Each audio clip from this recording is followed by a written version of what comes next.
Unified 911, anong matutulong namin sa'yo? Anya ti maitulong mi ken ka po. Anong may tatabang ko sa Unsay imo? akong ikatabang nimo? Ngini makadabang nami sel ka no.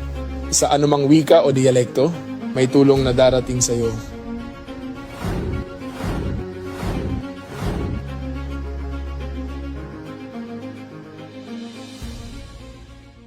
Lilingkod sa bawat Pilipino at magbibigay ng tamang impormasyon para sa tahimik at maayos na Pilipinas. Police News Network, alagad ng batas, tagapagtaguyod ng balitang pulis, sandigan ng mamamayan, patnubay ng katotohanan. Na Kampo Krame, maghahatid ng pinakahuling kaganapan at nagbabagang balita. Ito ang PNN Police News Network. At ngayon, ang inyong mga tagapagbalita. Magandang araw, Bagong Pilipinas. Ako ang inyong alagad ng batas, tagataguyod ng Balitang Pulis. Ako po si Patrolwoman Sari Bernales. Maghahatid sa inyo ng tamang balita, kwento ng pulis at serbisyo para sa mamamayan. At ito ang PNP News Online, ang pangunahing balita ng Police News Network. Alagad ng batas, tagataguyod ng Balitang Pulis.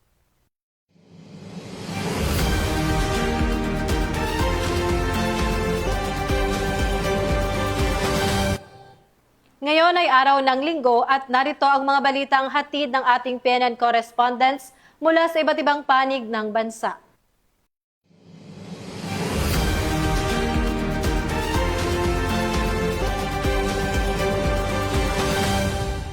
Arestado ang isang lalaki matapos silbihan ng warrant of arrest dahil sa kasong rape ng mga otoridad sa Ilocos Sur. Police Master Sergeant Basan Abella Jr. sa report. May karapatan kayong manahimik at magsawalang kibuk. Lahat ng sasabihin nyo maaaring gamitin pabor o laban sa inyo sa lahat ng korte dito sa Pilipinas. May karapatan kayong kumuha ng sarili nyong abogado. Kung hindi nyo kayang kumuha ng sarili nyong abogado, pwede kayong bigyan ng gobyerno ng libre. Naaresto ng mga tauhan ng Tagudin MPS kasama ang iba pang operatiba ang isang 42 years old na tricycle driver na itinago sa alias Erno Bumanes. Dakong alas 6:45 ng hapon, Disyembre 9, 2025 sa Barangay Dardarat, Tagudin, Ilocos Sur. Ang pag-aresto ay sa bisa ng warrant of arrest sa kasong rape na may Nobel recommended na inilabas ni Honorable Hector B. Almeida ng RTC Branch 62, Gumaca, Quezon. Ipinaalam sa sospek ang kanyang karapatan sa wikang nauunawaan niya.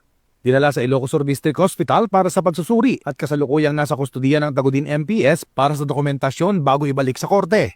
Ang operasyon ay naisagawa alinsunod sa patakaran sa paggamit ng alternative recording device at body-worn camera bilang pagsunod sa Supreme Court guidelines. Patuloy na ipinapakita ng lokal na pulisya ang epektibong pagpapatupad ng batas, isang hakbang tungo sa mas ligtas na komunidad at sa adhikain ng bagong Pilipinas. Mula dito sa Ilocos Region, ako po ang inyong PNN correspondent, Police Master Sergeant Robert Abella Jr., alagad ng batas, tagataguyod ng Balitang Pulis. Maraming salamat, Police Master Sergeant Abella. Mahigit 100 estudyante ng Anafatan Elementary School ang napasaya ng pamaskong handog ng mga miyembro ng First Cagayan Provincial Mobile Force Company. Ibabalita ni Patrolwoman Balad. Nagsagawa ng pamaskong handog ang First Cagayan Provincial Mobile Force Company sa pamamagitan ng kanilang Best Practice na ETNEB Challenge Season 6 para sa mga estudyante ng Anafatan Elementary School sa Barangay Anafatan, Amulong, Cagayan, nito lamang ika-9 ng Disyembre taong kasalukuyan. Ang ETNEB Challenge, Saan Aabot ang 20 Pesos Mo, ay isa sa mga matagumpay na programa ng First Cagayan PMFC na ngayon ay umabot na sa ika-6 na season. Pinangunahan ang aktibidad ni Police Major Abdel Aziz D. Maximo, Acting Force Commander, katuwang ang Office of the Provincial Director, Cagayan PPO, Amulong Police Station at suporta galing kay Honorable Pastor Ros Rosuelo, Tuguegarao City Vice Mayor. Nagpahayag ng mainit na pagbati at taus-pusang pasasalamat si Principal Echeverry dahil ang kanilang paaralan ang napiling benepisyaryo ng programa. Samantala, binigyang diin ni Police Major Maximo ang kahalagahan ng kapulisan at komunidad sa paghahanda ng mas ligtas, mas maunlad at mas maliwanag na kinabukasan para sa mga kabataan. Bilang bahagi ng pamaskong handog, nakatanggap ng Jollibee food packs at loot bags ang 151 na estudyante na nagbigay ng saya at ngiti sa kanilang mga mukha. Nagkaroon din ng iba't ibang palaro na lubos na ikinatuwa ng mga bata at guro.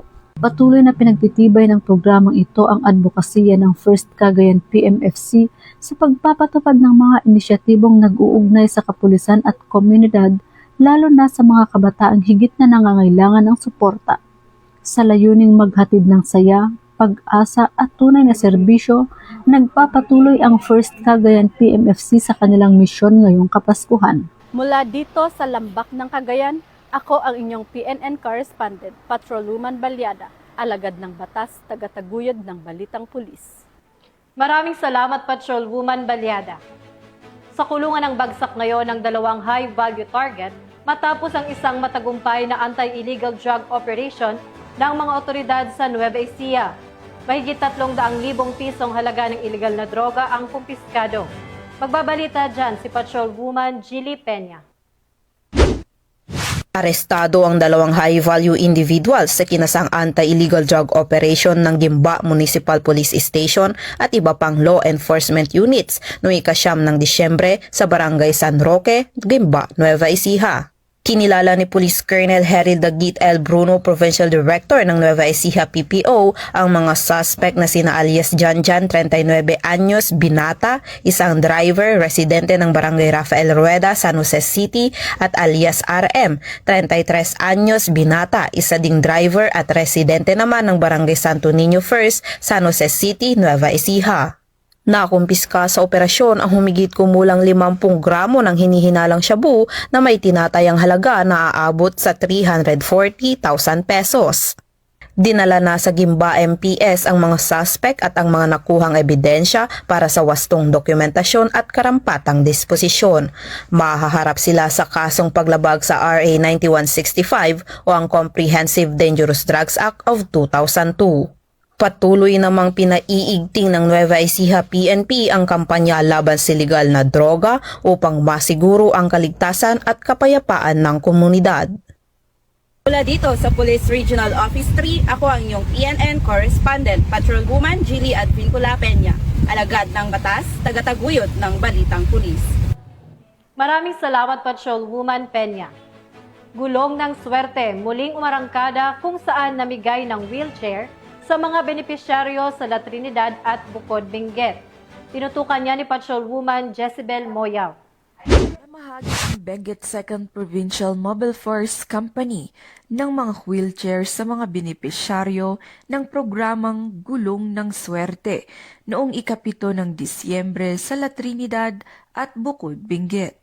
Ang mga wheelchair ay donasyon mula sa CNT Builders, katuwang ang Benguet Police Provincial Office sa inisyatiba ni Police Colonel Lambert Suerte, Benguet Provincial Director, na naglalayong magbigay ng suporta at ginhawa sa mga persons with disability at mga kabilang sa mahihinang sektor ng komunidad.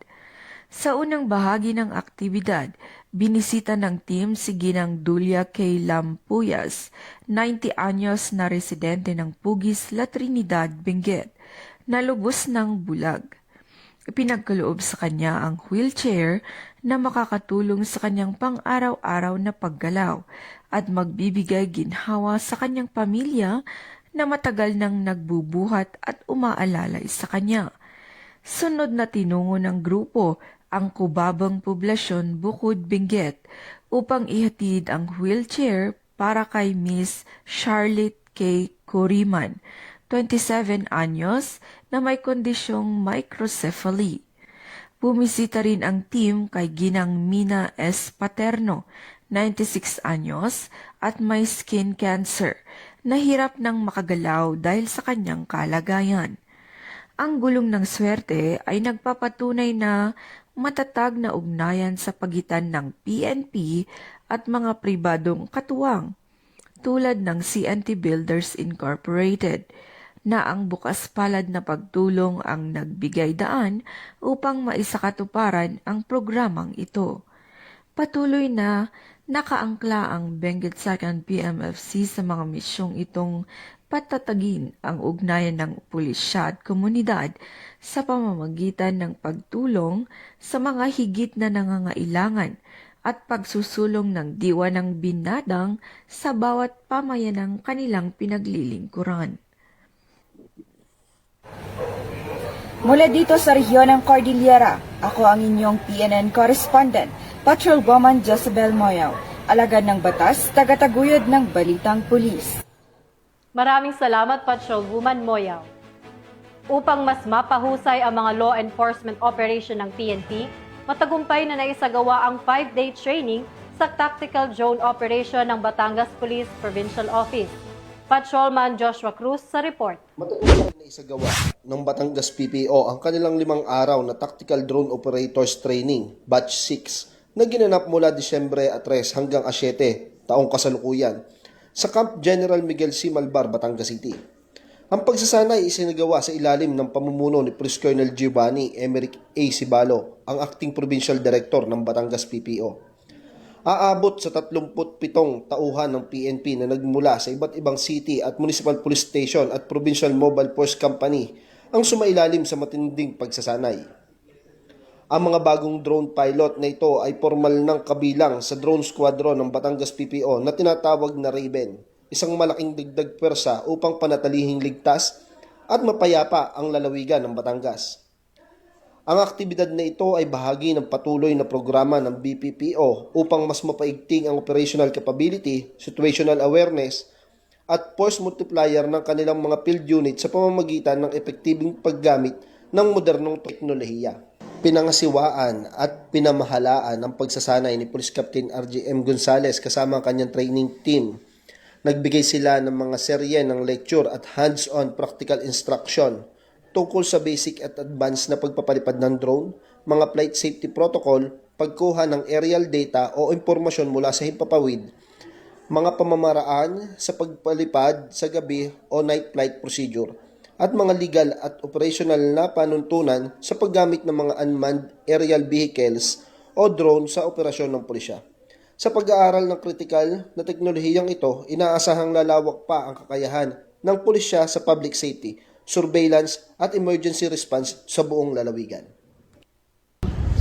Mula dito sa Calabarzon, ako po ang inyong Police News Network correspondent, Patrolman Joshua Cruz, alagad ng batas, tagataguyod ng Balitang Pulis. Maraming salamat, Patrolman Cruz. Personal na nag-inspeksyon at bumisita si Police Brigadier General Erosito Miranda, Acting Regional Director ng Police Regional Office 5, sa mga pamilyang naapektuhan ng malalakas na pag-ulan sa Albay. Yan ang balitang tinutukan ni Patrolwoman Geraldine Loterte. Na naglungsod ng serye ng pagbisita si Police Brigadier General Erosito N. Miranda, Acting Regional Director ng Police Regional Office 5 upang suriin ang mga komunidad sa Albay na matinding naapektuhan ng malalakas na pag-ulan. Layunin ng pagbisita ni Police Brigadier General Miranda na personal na matukoy ang sitwasyon at siguruhin ang buong suporta ng pulisya sa mga operasyon ng pagliligtas at pagtulong. Ilan sa mga lugar na binisita, Barangay Masarawa, Ginubatan. Una siyang nagtungo sa lugar na ito na kinilalang binabaha tuwing may malakas na ulan. Personal niyang iniinspeksyon ang level ng tubig at sitwasyon ng komunidad. Barangay Salvacion, Santo Domingo. Dito nakipag-ugnayan si Police Brigadier General Miranda sa Local Government Unit, Bureau of Fire Protection at Philippine Coast Guard. Kaugnay ng isinasagot gawang search and retrieval operation para sa isang 14 na anyos na batang nawawala. Agad siyang nag-utos sa Police Mobile Force Company na magdagdag ng puwersa upang palakasin ang paghahanap. Barangay Buhatan, Santo Domingo, ang huling hinto ni Police Brigadier General Miranda kung saan nakasama niya si punong Barangay Noel Biserano. Tiningnan nila ang mga bahay na naapektuhan ng landslide. Sa kabuuan ng kanyang pagbisita, tiniyak ni Police Brigadier General Miranda ang buong suporta ng Philippine National Police sa lahat ng nagpapatuloy na rescue, retrieval at relief operations sa buong rehiyon. Mula dito sa Legazpi City, Albay, ako ang inyong PNN correspondent, Patrolwoman Geraldine Loterte, alagad ng batas, tagataguyod ng Balitang Pulis. Maraming salamat, Patrolwoman Loterte. Daang-daang individual ang nakisaya at nakiisa sa isinagawang community outreach program ng mga tauhan ng 1st Provincial Mobile Force Company ng Cebu Police Provincial Office. Yan ang magandang balitang hatid ni Patrolwoman Nikia Caniedo.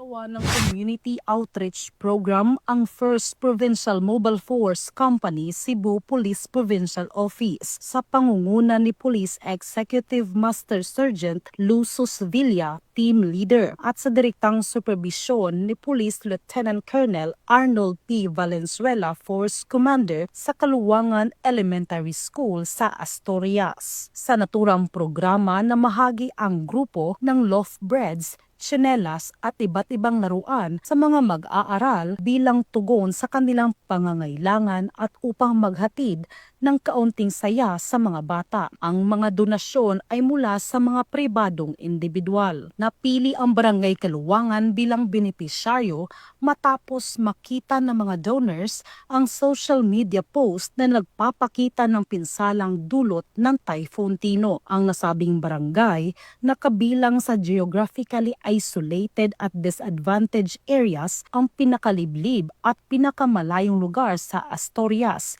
na nangangailangan ng halos 2 oras na paglalakbay mula sa Municipal Hall. Sa kabila ng mahabang biyahe, hirap sa daan at banta ng Tropical Depression Wilma, matagumpay na naisagawa ng First PMFC ang kanilang outreach activity. Ipinakita nito ang kanilang dedikasyon sa paglilingkod at ang kahalagahan ng pagtutulungan sa panahon ng kalamidad. Ang aming team, First PMFC, ay nagsagawa ng aktibidad sa kabila ng distansya, mahirap na kondisyon ng kalsada, at pagsulong habang rumaragasa ang bagyong Wilma. Ang kapulisan ng Cebu ay patuloy na nakikisa sa mga Cebuano sa pagbangon at pagpapanumbalik ng pag-asa ng bawat mamamayan. Mula dito sa First Provincial Mobile Force Company, ako po ay si Police Lieutenant Colonel Arnold P. Valenzuela, Force Commander, alagad ng batas, handang maglingkod.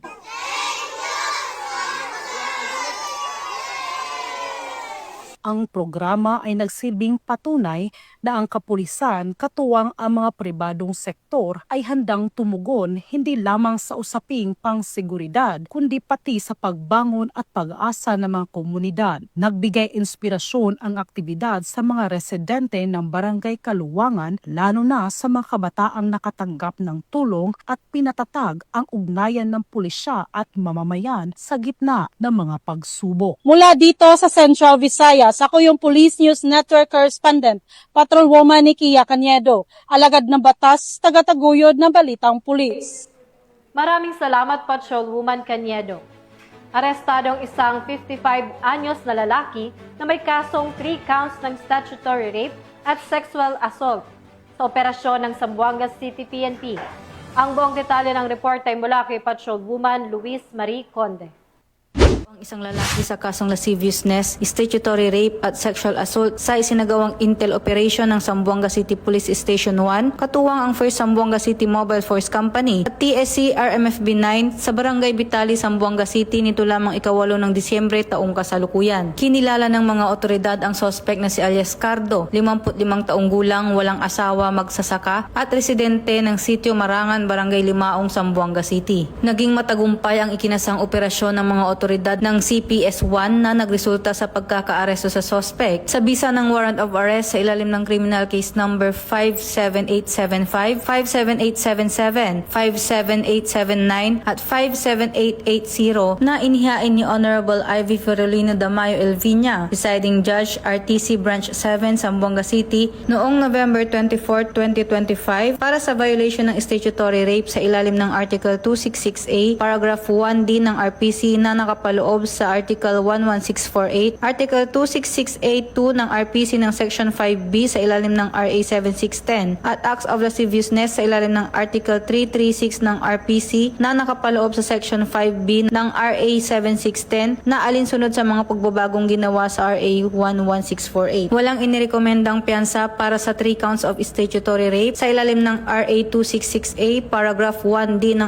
RPC alinsunod sa pagbabagong ginawa sa RA 11648 8 at 200 pesos naman ang inirekomendang piyansa para sa 1 count of sexual assault sa ilalim ng Article 336 ng RPC kaugnay sa paglabag sa Section 5B ng RA 7610. Kasalukuyang nasa pangangalaga na ng CCPS-1 ang suspect para sa maayos na dokumentasyon at tamang disposisyon. Patunay lamang na ang pambansang pulisya ng Pilipinas, katuwang ang ibang ahensya ng pamahalaan ay hindi nagpapabaya sa kanilang sinumpang tungkulin na huliin ang mga taong tiwalag sa batas, mapanatiling ligtas ang komunidad at ipatupad ang kapayapaan ng bansa para sa umuunlad na bagong Pilipinas. Mula dito sa tanggapan ng kapulisan sa Rehiyon Siam, ako ang inyong PNN correspondent, Patrolwoman Luis Mariconde, alagad ng batas, tagataguyod ng Balitang Pulis.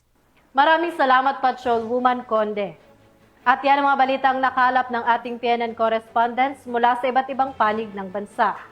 Sa ngalan ng pamunuan ng Philippine National Police sa pangunguna ni Acting Chief PNP, Police Lieutenant General Jose Melencio Nartates Jr. at sa pamumuno ni President Ferdinand Bongbong Marcos Jr., kami ay maglilingkod sa bawat Pilipino at magbibigay ng tama at balanseng balita. Mula rito sa tanggapan ng tagapag-ugnay ng pambansang pulisya, ako ang inyong alagad ng batas, tagataguyod ng Balitang Pulis. Ako po si Patrolwoman Sari Bernales. Maghahatid ng tamang balita, kwento ng pulis at serbisyo para sa mamamayan. At ito ang PNP News Online. Ito ang bagong PNP para sa bagong Pilipinas. Serbisyong mabilis, tapat at nararamdaman.